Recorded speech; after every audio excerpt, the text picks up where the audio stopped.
Everyone, a warm welcome to maths with का। मैं हूँ ऋतु शुक्ला। कैसे हैं आप लोग? उम्मीद करती हूँ कि सब लोग बढ़िया और एकदम मजे में होंगे, है ना। जो भी क्लासेस आपको प्रोवाइड की जा रही हैं आप सारी वो देख रहे होंगे और आपको वो क्लासेस अच्छी भी लग रही होंगी।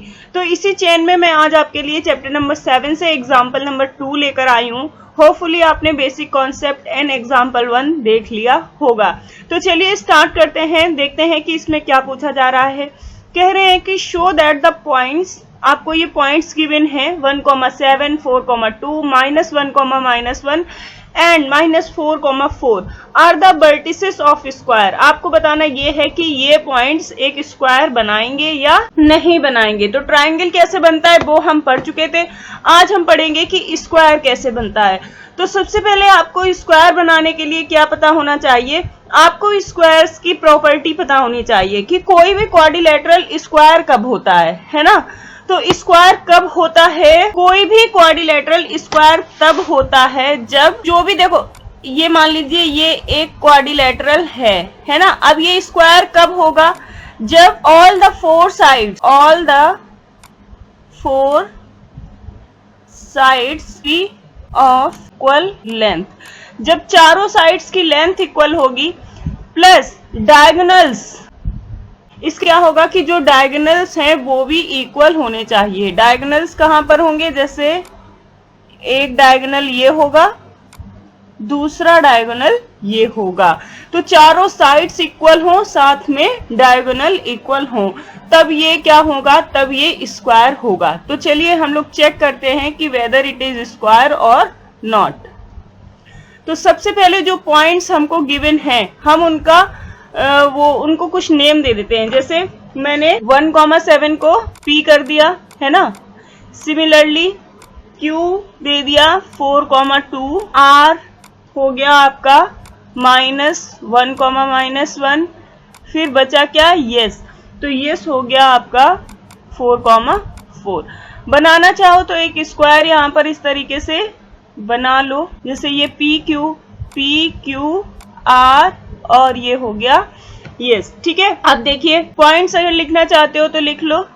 ये हो गया आपका 1,7, ये हो गया 4,2, ये हो गया आपका -1, और ये हो गया -4,4। ठीक है। अब हमें क्या करना है? अब हमें लेंथ पता करनी होगी इन वर्टिसेस की। तो कैसे पता करेंगे? क्या क्या पता करना है? सबसे पहले देखो, आपको PQ पता करना है, फिर QR पता करना है, उसके बाद में RS पता करना है, और उसके बाद में PS या SP कुछ भी कह लीजिए, वो आपको पता करना है। तो सबसे पहले PQ पता करेंगे। तो PQ कैसे पता होगा? अपना वही डिस्टेंस फॉर्मूला, ठीक है। तो ये डिस्टेंस फॉर्मूला आप लगाएंगे और आपको PQ या किन्हीं भी दो पॉइंट्स के बीच का डिस्टेंस पता चल जाएगा। तो सबसे पहले हम PQ की बात करते हैं। तो ये इसको X1, इसको Y1 कंसीडर करते हैं, इसको X2 और इसको Y2 कंसीडर करते हैं। तो चलिए X2 - X1 यानी कि 4 - 1 square plus Y2 - Y1 2 - 7 square. तो क्या मिलेगा आपको? आपको मिलेगा 3 स्क्वायर प्लस -5 स्क्वायर, ठीक है। ये आपको देगा 9 और -5 का स्क्वायर हो जाएगा 25। तो आपको जो PQ की लेंथ मिलेगी वो क्या मिलेगी? वो √34 यूनिट मिलेगी, ठीक है। अब चलते हैं हम लोग, PQ पता हो गया, अब QR पता कर लेते हैं। तो देखिए QR, अब देखिए QR पता करना है। तो अब यहाँ पर मैंने ये लिख लिए हैं इनके कोऑर्डिनेट्स, क्योंकि यहाँ पर मुझे दिख नहीं रहे थे। तो X2 - X1 यानी कि -1 -4 स्क्वायर प्लस Y2 -1 -2 स्क्वायर, ठीक है। तो QR आपको क्या मिलेगा? -5 स्क्वायर -3 स्क्वायर। तो ये क्या हो जाएगा? ये हो जाएगा 25 प्लस 9, यानी कि ये भी हमको √34 यूनिट ही मिल गया, ठीक है। तो PQ और QR तो हमें इक्वल मिल गए। अब बात करेंगे किसकी? RS की। तो चलिए देखते हैं RS। आपको ये बार बार लिखने की जरूरत नहीं है, मुझे दिख नहीं रहे थे इसलिए मैंने ये लिख लिए हैं, ठीक है। आपको तो सामने दिखेंगे ही।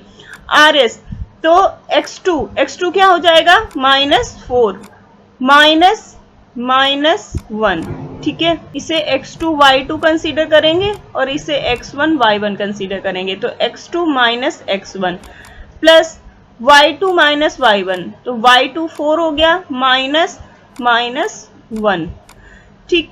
तो RS आपको क्या देगा, ये देगा आपको -4 + 1 स्क्वायर प्लस 4 + 1 स्क्वायर, ठीक है।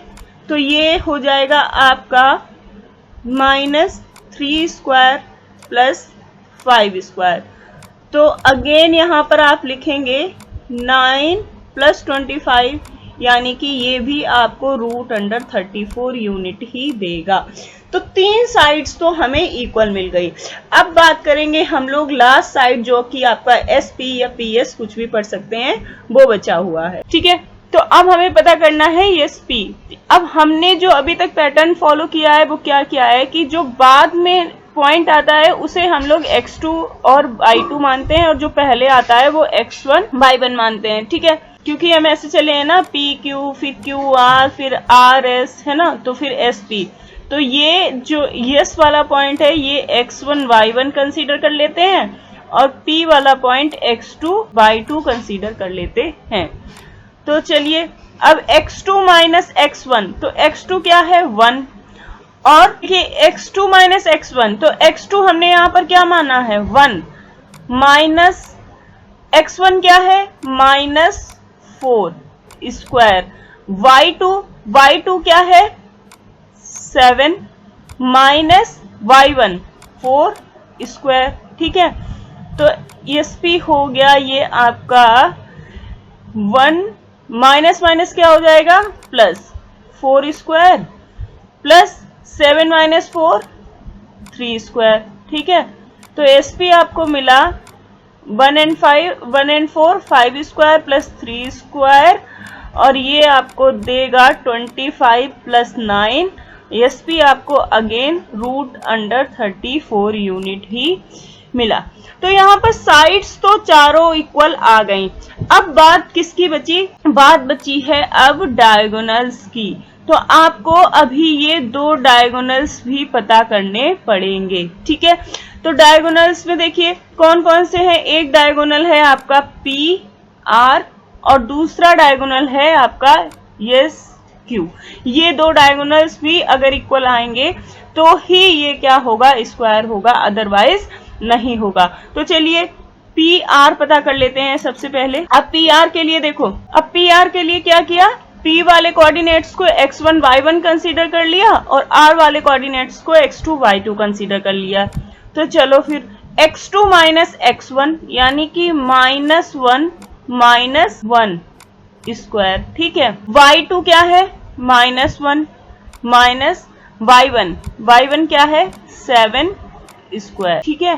तो ये आपको क्या देगा, ये आपको देगा -1 एंड -1 क्या हो जाता है -2 स्क्वायर, -1 एंड -7 क्या देगा आपको 8 स्क्वायर, है ना। तो PR आपको मिलेगा 4 + 64 यानी कि √68 यूनिट, क्या मिलेगा √68 यूनिट।